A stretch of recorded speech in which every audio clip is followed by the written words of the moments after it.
Next వచ్చేసి ఇంకో theme articles గురించి.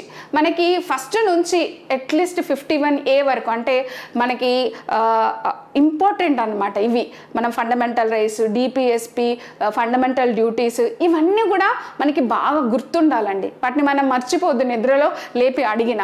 సో అలాంటి దాంట్ రిలేటెడ్గా క్వశ్చన్ ఇది. Using the powers enshrined in the article 2 and 3 of the constitution of India the parliament can do which of the following. బేసికల్గా మనకి article 2, 3 గురించి అడిగారు. అందులో మనకి ఏమేమి ప్రొవిజన్స్ ఉంటాయి? We can admit new territories as a new state of India, yes. అలాగే split or merge existing Indian states, అది కూడా జరుగుతుంది.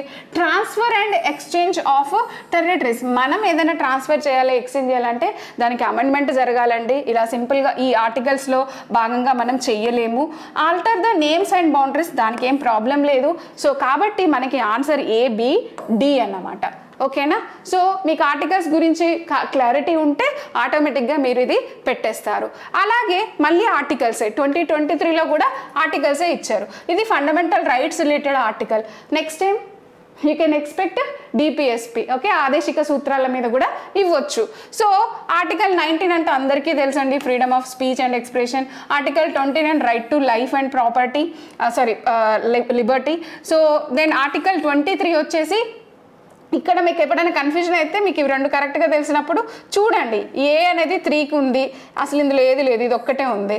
అప్పుడే ఫస్ట్ తెలియగానే మనకు ఆన్సర్ వచ్చేసింది, బట్ స్టిల్. సో ఆర్టికల్ 23 వచ్చేసి ఏమొస్తుందండి? ప్రొటెక్షన్ అగైనెస్ట్, ఇది అరెస్ట్ అనేది 22 కిందికి వస్తుంది. Protection of certain, article 23C freedom to prohibition of traffic in human beings and forced labor. Article 26 అనగానే రిలీజియస్ ఫ్రీడమ్ అండి, freedom to manage religious affairs subject to public order అన్నమాట.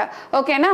So ఇది మనకు కొన్ని తెలుస్తాయి ముందుగానే. ఒక్కటి కరెక్ట్గా పెట్టితే అది కరెక్ట్గా మ్యాచ్ అవుతుందంటే ఆటోమేటిక్గా మిగతావి చూసుకోవాల్సిన అవసరం కూడా లేకుండానే ఆన్సర్స్ దొరుకుతాయి. కాబట్టి so next time you can expect డిపిఎస్ని ఇలాగే మ్యాచ్ చేయమని ఇవ్వచ్చేమో.